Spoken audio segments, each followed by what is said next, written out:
Hi friends, எல்லாருக்கும் வணக்கம். இன்றைக்கி டே இன் மை லைஃப் வீடியோ தான் பார்க்க போகிறீங்க. பொள்ளாச்சியில் ஆனைமலை அப்படின்னு சொல்லி ஒரு ஊர் இருக்குது. அங்கே வந்து என்னோடய பாட்டி தாத்தா இருக்காங்க. ஸோ அவங்கள பார்க்குறதுக்காக தான் இன்றைக்கி நாங்கள் போயிட்டுருக்கோம். ஸோ ஆனைமலை அப்படின்னா நிறைய யானையெல்லாம் வருமா அப்படின்னு கேட்டிருந்தீங்க. ஏன்னா நானும் ஃபஸ்ட்டு இந்த மாதிரி லூஸ்தனமான கொஷின்ஸ்லாம் கேட்டவ தான். ஆனைமலை வந்து ஃபஸ்ட்டு ஃபாரஸ்ட்டாக இருந்தது தான். ஆனால் இப்போ வந்து இது டவுன் மாதிரி மாறிடுச்சு. இதுக்கடுத்து ஒரு 20 to 30 கிலோமீட்டர்ஸ் அந்த பக்கம் போனால் தான் ஃபாரஸ்ட்லாம் இருக்குது. அது மட்டும் இல்லாமல் ஆனைமலையில் ரொம்பவே இன்ட்ரெஸ்டிங்கான ஒரு பிளேஸும் இருக்குது. ஸோ இந்த வீடியோவில் அதையும் உங்களுக்கு நான் இன்க்ளூட் பண்ணியிருக்கேன். ஸோ வீடியோவை ஸ்கிப் பண்ணாமல் ஃபுல்லாக பாருங்கள். கண்டிப்பாக இந்த வீடியோவை என்ஜாய் பண்ணுவீங்க. ஸோ மார்னிங் வீட்லேயே பிரேக்ஃபாஸ்ட்லாம் முடிச்சிட்டோம். கிளம்பும்போது பார்த்திங்கன்னா ஏதாச்சும் ஸ்வீட் சாப்பிட்ணுன்னு தோணுச்சு. அதனால் லட்டு வாங்கினோம். லட்டெல்லாம் 2-3 ரவுண்டு ஏற்கனவே ஓடிடுச்சு. பொள்ளாச்சியிலேருந்து ஆனைமலை போகிற வழியெல்லாம் பார்த்திங்கன்னா நிறைய இன்ட்ரெஸ்டிங்கான விஷயங்கள் இருக்குது. நிறைய இம்பார்ட்டண்ட் பிளேஸஸும் இருக்குது. அதை உங்களுக்கு நான் ஷேர் பண்ணுறேன். ஸோ புதுசாக இந்த பிளேஸ்க்கு டூர் வரணும் அப்படின்னு நினைக்கிறவங்களுக்கு இது ரொம்பவே யூஸ்ஃபுல்லாக இருக்கும். அண்ட் போகிற வழியிலலாம் பார்த்திங்கன்னா ரோட் சைடில் நிறைய கடைகள் இருக்கும். ரொம்ப இன்ட்ரெஸ்டிங்காக இருக்கும் ஒவ்வொரு கடையும். ஃபஸ்ட்டு இந்த கடை பாருங்கள். இது ஒரு சாஃப்ட் ஐஸ் கடை. சாஃப்ட் ஐஸ் வந்து அவங்களே செஞ்சு விற்கிறாங்க. பார்த்திங்கன்னா ஒரு டாயும் அவ்வளோ பெருசாக இருக்கும். ஒரு டிசைன்லேயும் நல்லாயிருக்கும் பார்க்குறதுக்கு. நம்ம பிராண்டட் சாஃப்ட் ஐஸ்லாம் எப்படி இருக்கும் அதே மாதிரி செஞ்சு வச்சிட்ருப்பாங்க. அதுக்கப்புறம் இது பார்த்திங்கன்னா அம்பராம்பாளையம் அப்படின்னு சொல்லுவாங்க. இது எந்த ஆறு அப்படின்னு பார்த்திங்கன்னா ஆழியாறு அப்படின்னு சொல்லுவாங்க. ஸோ ஆழியாறு அப்படின்னா நிறைய பேருக்கு தெரிஞ்சிருக்கும். ஆழியாறு டேம் வந்து வேற ஒரு பிளேஸில் இருக்குது. அப்புறம் பார்த்திங்கன்னா பாலம் தாண்டின உடனே ஒரு மசூதி இருக்குது. இது ரொம்ப ஃபேமஸான ஒரு மசூதி. அதுவும் தேர்ஸ்டே அன்றைக்கெலாம் பார்த்தா இந்த இடமே ஒரு திருவிழா கூட்டம் மாதிரி இருக்கும். பயங்கர விசேஷமான ஒரு மசூதி இது.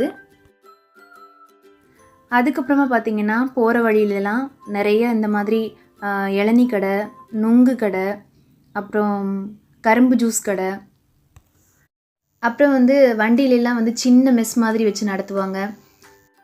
ஸோ டூரிஸ்டர்ஸ்க்கெலாம் எந்த பிரச்சனையும் இல்லை, செம்ம என்ஜாய்மெண்ட் தான். அப்புறம் வந்து மெயினாக ஒன்று சொல்ல மறந்துட்டேன். சின்ன வண்டியிலலாம் வந்து கம்மங்கூழ் செஞ்சு விற்றுட்ருப்பாங்க. அது ரொம்ப டேஸ்டியாக இருக்கும். கம்மங்கூழில் வந்து மோர் கலக்கி அப்புறம் வந்து அதை கடிச்சிக்கிறதுக்காக வடகம் அந்த மாதிரி இதெல்லாம் வத்தல்லாம் பொரிச்சு வச்சுருப்பாங்க. செம்ம டேஸ்ட்டாக இருக்கும். ஸோ நீங்கள் வர்றீங்க அப்படின்னா அதையும் கண்டிப்பாக ட்ரை பண்ணி பாருங்கள். இப்போ சைடில் அந்த போர்ட் பாருங்கள், ஆனைமலை டாப் ஸ்லிப் பரம்பிக்குளம் அப்படின்னு சொல்லி போட்டு அதோட டிஸ்டன்ஸ்லாம் போட்டிருக்காங்க. இந்த டாப் ஸ்லிப் அண்ட் பரம்பிக்குளம் பார்த்திங்கன்னா சூப்பரான டூரிஸ்ட் ஸ்பாட்ஸுங்க. ரொம்ப நல்லாயிருக்கும். இப்போ போகிற வழியெல்லாம் பாருங்களேன், இந்த மாதிரி 2 சைட்லேயும் புளிய மரம் வச்சு அப்படியே வரிசையாக, அது என்னமோ அது நம்ம போகிறப்ப அது வந்து நம்மளை சூழ்ந்துருக்கிற மாதிரி இருக்கும். இந்த இடத்துக்குள்ளே போகும்போதே எனக்கு எப்போவுமே ஒரு ரிலாக்ஸிங்காக இருக்கும். அதுவும் மழையெல்லாம் பெஞ்சிருச்சுன்னு வைங்களேன், இதுக்குள்ளே போனால் அவ்வளோ ஒரு ப்ளசண்ட்டாக இருக்கும். அது மட்டும் இல்லாமல் நாங்கள் எப்போ வந்தாலும் இந்த இடத்துல நின்று யாராச்சும் ஃபோட்டோஸ் எடுத்துகிட்டே இருப்பாங்க. அந்தளவுக்கு இந்த இடம் அவ்வளோ அழகாக இருக்குது. இது நான் வந்ததுலேருந்து பார்க்குறேன், இதே மாதிரி தான் இருக்குது. ஒரு 2 to 3 கிலோமீட்டர்ஸ் இதே மாதிரி தான் இருக்கும். நல்ல சம்மர் டைமில் நம்ம வெளியில் போயிட்டுருக்கும்போது பயங்கரமாக வெயில் அடிச்சிட்ருக்கோம். ஆனால் இதுக்குள்ளே என்ட்ரானோடனே பார்த்திங்கன்னா அப்படி ஒரு சில்னஸாக இருக்கும். இப்போது ஆனைமலை டவுன் என்ட்ராயிட்டோம். ஸோ டவுன் அப்படின்ன உடனே பெரிய டவுன் அப்படின்னு நினச்சிக்காதீங்க. ஓரளவுக்கு சின்ன டவுன் தான். இதுவுமே பார்த்திங்கன்னா ஃபேமஸ் ஆனதுக்கு ஒரு மெயின் ரீசன் இருக்குது. என்ன அப்படின்னு பார்த்திங்கன்னா மாசாணி அம்மன் கோயில்னு நீங்கள் நிறைய பேர் கேள்விப்பட்டிருப்பீங்க. ரொம்ப ஃபேமஸான ஒரு பிரசித்தி பெற்ற கோயில் இது. மாசாணி அம்மன்னு சொல்லுவாங்க. எனக்கு ரொம்ப பிடிச்ச கோயில் இது. அண்ட் இப்போ நீங்கள் பார்த்துட்ருக்கிறது கோயிலோட ஒரு என்ட்ரன்ஸ் தான். இதுக்குள்ளே போனால் கார் பார்க்கிங்லாம் பண்ணிக்கலாம். அதுக்கப்புறமா கோயிலோட இன்னொரு என்ட்ரன்ஸ் இருக்குது. அதுவும் காட்டுறேன் பாருங்கள். ஸோ கோயிலோட இன்னொரு என்ட்ரன்ஸ் இது தான். இதுக்குள்ளே போனீங்கன்னா சாமிக்கு தேவையான அத்தனை பூ, பழம், அப்புறம் பூஜைக்கு தேவையான பொருட்கள் எல்லாமே இங்கே நிறைய கடைங்க இருக்குது. உள்ளே போகிற வழியெல்லாம் கடைகள் தான். ஸோ கோயிலுக்குள்ளே உங்களுக்கு இன்னொரு நாள் நான் சுற்றி காட்டுறேன். ரொம்ப நல்லாயிருக்கும் இந்த கோயில். அப்புறம் வந்து இந்த கோயிலில் அமாவாசை நாட்கள்லாம் வந்து ரொம்ப விசேஷமாக இருக்கும். ஸோ இப்போ தாத்தா பாட்டியை பார்க்க போகிறோம், ஏதாச்சும் வாங்கிட்டு போகணுமே அப்படின்னு சொல்லிட்டு இது பார்த்திங்கன்னா கோயிலை ஒட்டியே கணேஷ் டிபார்ட்மெண்டல் ஸ்டோர்ஸ்னு ஒன்று இருக்குது. அங்கே வந்து ஏதாச்சும் வாங்கலாமேன்னு சொல்லிட்டு வந்தேன். ஸோ இந்த சூப்பர் மார்க்கெட் பார்த்திங்கன்னா ஓரளவுக்கு பெரிய சூப்பர் மார்க்கெட் தான். எல்லாமே வேணுங்கிறது எல்லாமே கிடைக்கும். கீழே மட்டும் இல்லாமல் மாடியிலையும் ஒரு ஃப்ளோர் இருக்குது. சொல்லப்போனால் வீட்டுக்கு தேவையான ஹவுஸ் ஹோல்ட் ஐட்டம்ஸ் எல்லாமே இங்கே கிடைக்கும். ஸோ அடுத்ததாக ஆனமலைக்குள்ளேயே ஒரு இன்ட்ரெஸ்டிங்கான பிளேஸ் உங்களுக்கு காட்டுறேன் பாருங்கள். இது வந்து ஒரு பாலம். இந்த பாலத்தை தாண்டி போனோம்னா உடுமலைப்பேட்டை ரோடுன்னு சொல்லுவாங்க. பாருங்கள், இதுதான் ஆழியாறு. நான் அப்போ காமிச்சதும் இதே ஆறு தான். ஸோ எல்லாமே ஒரே ஆறு தான். இப்போ உங்களுக்கு நான் ஜூம் பண்ணி காட்டுறேன் பாருங்கள். இந்த இடம் நிறைய பேருக்கு தெரிஞ்சிருக்க சான்சஸ் இருக்குது. ஏன்னா இது வந்து ஒரு ஷூட்டிங் ஸ்பாட். இதில் வந்து ரைட் சைடில் இறங்கி போகிறதுக்கு ஒரு பிளேஸ் இருக்குது. ஸோ நான் இறங்கி போய் உங்களுக்கு காட்டுறேன் பாருங்கள். ஸோ இப்போ நாங்கள் இறங்கி வந்துட்டோம். இறங்கி வர்றதுக்குன்னு ஒரு பாதை அந்த பக்கமாக சைடில் இருந்துச்சு. எங்களுக்கு இது ஃபஸ்ட் டைம் தான். நாங்களே இப்போ தான் ஃபஸ்ட் டைம் இறங்கி வந்திருக்கோம். எப்போவுமே தூரத்துலேயே நின்று பார்த்துட்டு போயிடுவோம். பாருங்கள், இந்த இடம்தான். இப்போ நல்லா பாருங்கள், உங்களுக்கு நல்லா தெரிஞ்சிருக்கும் இது ஒரு ஷூட்டிங் ஸ்பாட் அப்படின்ட்டு. நிறைய பேர் குளிச்சிட்ருக்காங்க. அதுவும் வந்து ஐயப்ப பக்தர்கள்லாம் குளிச்சிட்ருக்காங்க. எல்லாமே வந்து மாசாணியம்மன் கோயிலுக்கு வரவங்க தான். ஸோ எனக்கே இது வந்து ஃபஸ்ட் டைம் அப்படிங்கிறனால இந்த இடம் எனக்கு ரொம்ப பிடிச்சிருந்துச்சு. ஸோ இப்போ கீழே இறங்கி போய் நான் உங்களுக்கு காட்டுறேன். பேக்ரவுண்ட் சவுண்ட் எதுவுமே எடிட் பண்ணாமல் அப்படியே நேச்சுரலாக அந்த சவுண்டில் நீங்கள் கேட்க போகிறீங்க. அப்படியே பார்த்தீங்கன்னா ஒரு அருவி கொட்டுற மாதிரி சவுண்டு ரொம்ப நல்லா இருந்துச்சு. தண்ணி பார்த்தீங்கன்னா பயங்கர சில்னஸ், செம்ம என்ஜாய்மெண்ட்டாக இருந்துச்சு. பார்த்த உடனே குளிக்கணும்னு தோணுச்சு. ஆனால் நாங்கள் அதுக்கு எந்த ஒரு ப்ரிப்பரேஷனும் பண்ணிட்டு போகல. ஸோ இந்த ஸ்பாட் வந்து நிறைய மூவியில் வந்திருக்கு. எனக்கு வந்து எக்ஸாக்டாக சொல்ல தெரியல. ஸோ உங்களுக்கு தெரிஞ்சிருந்தால் கீழே கமெண்ட்டில் சொல்லுங்கள், நானும் தெரிஞ்சுக்குவேன். அப்புறம் வந்து இந்த தண்ணியை தான் ஃபில்ட்ரு பண்ணி பொள்ளாச்சி ஏரியா ஃபுல்லாக கார்ப்பரேஷன் வாட்டர் அப்படின்னு சொல்லி சப்ளை பண்ணுறாங்க. ஸோ பொள்ளாச்சியோட குடிநீர் தேவையை இதுதான் பூர்த்தி செஞ்சிட்ருக்கு. ஆழியார் டேம் வந்து நான் சொன்ன மாதிரி வேற ஒரு பிளேஸில் இருக்குது. அது வந்து ரொம்ப சூப்பராக இருக்கும். அதையும் உங்களுக்கு நான் இன்னொரு நாள் செப்பரேட்டாக ஒரு வீடியோவில் போஸ்ட் பண்ணுறேன்.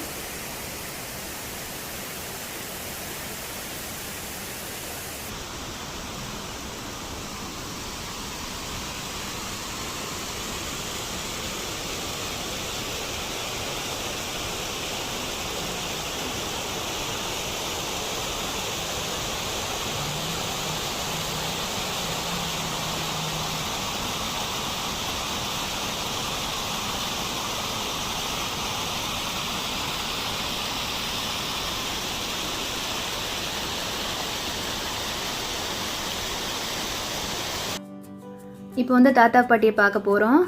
அவங்க வந்து தோப்பில் இருக்காங்க. ஸோ தோப்பும் பார்த்திங்கன்னா டவுனை ஒட்டி கிடையாது, கொஞ்சம் தள்ளி தான் இந்த பக்கம் இருக்குது. உள்ளே என்ட்ரானாலே பார்த்திங்கன்னா எல்லாமே தோப்புக்கு தான் இந்த ஏரியா ஃபுல்லாக. அதில் வந்து ஒரு தோப்பில் தாத்தா பாட்டி இருக்காங்க. ஸோ டவுன்லேயே வந்து கச்ச கச்சான்னு இருந்துட்டு அந்த லைஃபே பார்த்து பார்த்து போரிங் ஆனதுனால எப்போவாச்சும் இந்த மாதிரி தோப்புக்கு வரும்போது ரொம்ப பீஸ்ஃபுல்லாக இருக்கும். இங்கே எந்த சவுண்டும் கேட்காது. சொல்லப்போனால் காக்கா குருவிங்களோட சவுண்டு தான் கேட்கும். அவ்வளோ நல்லாயிருக்கும். ஸோ இப்போ தோப்புக்குள்ளே வந்தாச்சு. உங்களுக்கு உள்ளேயும் வந்து கொஞ்சம் சுற்றி காட்டுறேன், கண்டிப்பாக உங்களுக்கும் பிடிக்கும். உள்ளே என்ட்ரானதும் பார்த்திங்கன்னா பக்கத்துலேயே வந்து செம்பருத்தி செடி வச்சுருப்பாங்க. அது ரொம்ப அழகாக இருக்கும். இப்போ பாருங்கள், இது வந்து ஒரு மாடு தோப்பில் இருக்கவங்க வளர்த்துறாங்க. எனக்கு இந்த மாடு ரொம்ப பிடிக்கும். அதோட கலர் பாருங்கள், பிளாக் அண்ட் ஒயிட் காம்பினேஷனில் சூப்பராக இருக்கும். அதோட அது பயங்கர சேட்டை பண்ணும். அதனால் அதை பார்த்துட்டே இருப்பேன் நான். ஸோ தோப்புக்குள்ளேயும் பார்த்திங்கன்னா தென்னை மரங்கள் மட்டும் இல்லாமல் அதுக்கு இடையில இந்த மாதிரி செடி வச்சுருக்காங்க. இது என்ன அப்படின்னு பார்த்தீங்கன்னா கொக்கோ செடி அப்படின்னு சொல்லுவாங்க. நீங்கள் கொக்கோ பவுடர்லாம் எங்கேருந்து தயாரிக்கிறாங்க அப்படிங்கிறது உங்களுக்கு கண்டிப்பாக தெரியாது. ஸோ அதுதான் இது. அதோட காய் பார்த்திங்கன்னா இந்த மாதிரி தான் இருக்கும். பாருங்கள், கொக்கோ காய் இந்த மாதிரி தான் இருக்கும். இதை வந்து டைரெக்டாக யூஸ் பண்ண முடியாது. இதை வந்து உடச்சி இதுக்குள்ளே இருக்க ஒரு பருப்பை வந்து காய வச்சு அதை வந்து எடைக்கு கொடுத்துருவாங்க. ஸோ அதை வந்து அவங்க பவுடர் பண்ணி கொக்கோ பவுடர் அப்படின்னு சொல்லி சேல் பண்ணுறாங்க. ஸோ இந்த மாதிரி தென்னை மரங்கள் மட்டும் இல்லாமல் அதுக்கு இடையில இது மாதிரியும் பண்ணாலும் வருமானம் கிடைக்கும். ஸோ இந்த உள்ளே இருக்கிற அந்த விதை வந்து எப்படி இருக்கும் அப்படிங்கிறத உங்களுக்கு நான் கொஞ்ச நேரம் கழித்து காட்டுறேன்.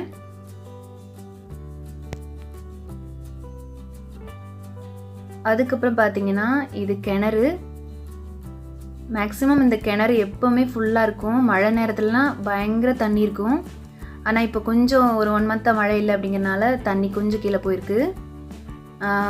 அதுக்கப்புறமா இதில் மீன்லாம் பிடிப்பாங்க. நிறைய பேர் வந்து குளிப்பாங்க, ரொம்ப என்ஜாய் பண்ணுவாங்க உள்ளே இருக்கிறவங்க.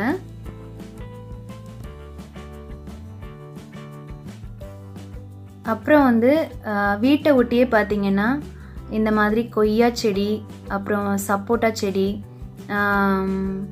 கத்திரிக்காய், பச்சை மிளகா, புதினா, மருதாணி, அதுக்கப்புறம் மாதுளம்பழம், இந்த மாதிரி நிறைய குட்டி குட்டி செடி வேறு வளர்த்துறாங்க பாட்டி.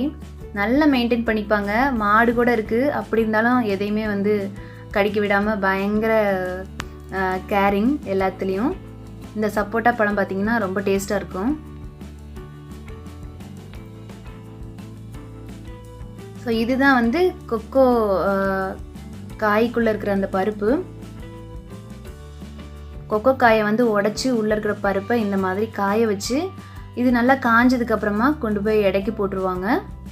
ஸோ அதை வந்து அவங்க ஏதோ ப்ராசஸிங்லாம் பண்ணி கொக்கோ பவுடர் அப்படின்னு சொல்லி ரெடி பண்ணுவாங்க. வீட்டுக்குள்ளே வந்ததுக்கப்புறம் பாட்டி என்னென்ன லஞ்ச் ப்ரிப்பேர் பண்ணியிருக்காங்க அப்படின்னு சொல்லி பார்த்துட்ருக்கேன். பொன்னாங்கண்ணி கீரை பொரியல் பண்ணியிருக்காங்க, அது தோப்புலேருந்தே பறிச்சது தான். அதுக்கப்புறமா புடலங்காய் பொரியல் பண்ணியிருக்காங்க. கத்திரிக்காய் முருங்கைக்காய் போட்டு சாம்பார் பண்ணியிருக்காங்க. கத்திரிக்காய் முருங்கைக்காய் வந்து தோப்புலேயே விளைஞ்சது தான். அதுக்கப்புறமா பப்படம் போட்டுட்ருக்காங்க. ஸோ பாட்டியோட பாத்திரமெல்லாம் வந்து ரொம்ப ஃபேன்சியாலாம் இருக்காது, அலுமினிய பாத்திரங்கள் தான் யூஸ் பண்ணிகிட்ருக்காங்க. அவங்க பப்படம் போடுறதே பாருங்கள், எந்த விதமான கிளிப்பும் இல்லாமல் வெறும் கரண்டியை வச்சு யூஸ் பண்ணுறாங்க. ஸோ வீட்டில் என்ன இருக்கோ அதை வச்சு தான் அவங்க வந்து ஈஸியாக ரெடி பண்ணிக்குவாங்க எல்லாமே. அப்புறம் அவங்களோட குக்கிங் செம்மையாக இருக்கும். ஸோ டெய்லி வந்து நம்ம சமையலே சாப்பிட்டு நாக்கெல்லாம் செத்து போயிடும். அதில் வந்து ஒரு சேஞ்சுக்காக இடையில யாராச்சும் இந்த மாதிரி குக் பண்ணி கொடுத்தாங்கன்னா நமக்கு ரொம்ப டேஸ்ட்டாக இருக்கும். ஒரு தேவாமிர்தம் மாதிரி இருக்கும். பாட்டி பார்த்திங்கன்னா செம்ம டேஸ்ட்டாக குக் பண்ணுவாங்க. ரொம்ப காரசாரமாக இருக்கும். சாம்பார் செம்ம டேஸ்ட்டாக இருந்துச்சு. அப்புறம் காலையில் பட்டின வல்லாரக்கீரை சட்னியும் இருந்துச்சு, அதுவும் சூப்பராக இருந்துச்சு. வல்லாரக்கீரை சட்னி பற்றி சொல்லியே ஆகணும். பொதுவாக வந்து வல்லாரக்கீரை கொஞ்சம் கசக்கும், நிறைய பேருக்கு அது பிடிக்காது. நீங்கள் இந்த மாதிரி சட்னி பண்ணி சாப்பிட்டு பாருங்கள், ரொம்ப டேஸ்ட்டாக இருக்கும். அதோட கசப்புங்கிறதே துளி கூட இருக்காது. நான் அதோட ரெசிபி உங்களுக்கு நான் இன்னொரு நாள் போஸ்ட் பண்ணுறேன். ஸோ கீரை பார்த்திங்கன்னா தோப்புலே விளைஞ்சது தான். மழை பெஞ்சிச்சின்னா அந்த வல்லாரக்கீரை நிறைய இருக்கும். சாப்பிட்டுட்டு ஒரு 1 hour அங்கே இருந்தோம். அதுக்கப்புறம் பார்த்திங்கன்னா நாங்கள் மறுபடியும் பொள்ளாச்சி கிளம்பிட்டோம். ஸோ தோப்புக்குள்ளே என்ட்ரு ஆகும்போதே இந்த செடி பற்றி சொல்லியிருப்பேன்னு நினைக்கிறேன். செம்பருத்தி செடி. இந்த செம்பருத்தி செடி பார்த்திங்கன்னா எப்போவுமே பூ பூத்துட்டே தான் இருக்கும். இப்போ கொஞ்சம் கம்மியாக இருக்குது, பட் எப்போவுமே இன்னும் நிறையா இருக்கும் பூ. ஸோ நான் வரும்போதெல்லாம் இந்த செம்பருத்தி பூவும் இலையும் பறிச்சுட்டு போவேன். ஹேர் பேக்குக்கு யூஸ் பண்ணிக்குவேன். போகிற வழியில் பார்த்திங்கன்னா ஆட்டுக்குட்டை ஒன்று போகுது, ரொம்ப அழகாக இருந்துச்சு. எனக்கு வந்து ஆட்டுக்குட்டினா ரொம்ப பிடிக்கும். ஆனால் இப்போல்லாம் எங்கே ஆட்டுக்குட்டியே பார்க்கவே முடியறதில்ல. ஸோ அவ்வளோதான், நாங்கள் இப்போ வீட்டுக்கு வந்துட்டோம். வந்ததுக்கப்புறம் பார்த்திங்கன்னா ஈவினிங் டைம் அப்படிங்கிறனால டீ இல்லாமல் இருக்கவே முடியாது. ஸோ ஒரு டீயை போட்டு இந்த vlog-ஐ வந்து நான் இதோட முடிக்கலாம் அப்படின்ட்டு இருக்கேன். ஸோ ஃப்ரெண்ட்ஸ், உங்களுக்கு இந்த vlog வந்து பிடிச்சிருக்கும் அப்படின்னு நம்புகிறேன். என்னோட சேர்ந்து நீங்களும் என்ஜாய் பண்ணியிருப்பீங்க. உங்களுக்கு இந்த மாதிரி vlogலாம் பிடிக்கும் அப்படின்னா ப்ளீஸ் கீழே கமெண்ட்டில் சொல்லுங்கள். நான் உங்களுக்கு இன்னும் ஃப்யூச்சரில் வந்து இந்த மாதிரி vlogsலாம் போடுறேன். உங்களுக்கு இந்த வீடியோ பிடிச்சிருந்துச்சின்னா ப்ளீஸ் லைக் பட்டனை கிளிக் பண்ணுங்கள். நம்ம சேனலை சப்ஸ்கிரைப் பண்ணாதவங்க ப்ளீஸ் சப்ஸ்கிரைப் பண்ணுங்கள். தேங்க்யூ ஸோ மச் ஃபார் வாட்சிங் ஃப்ரெண்ட்ஸ். பை.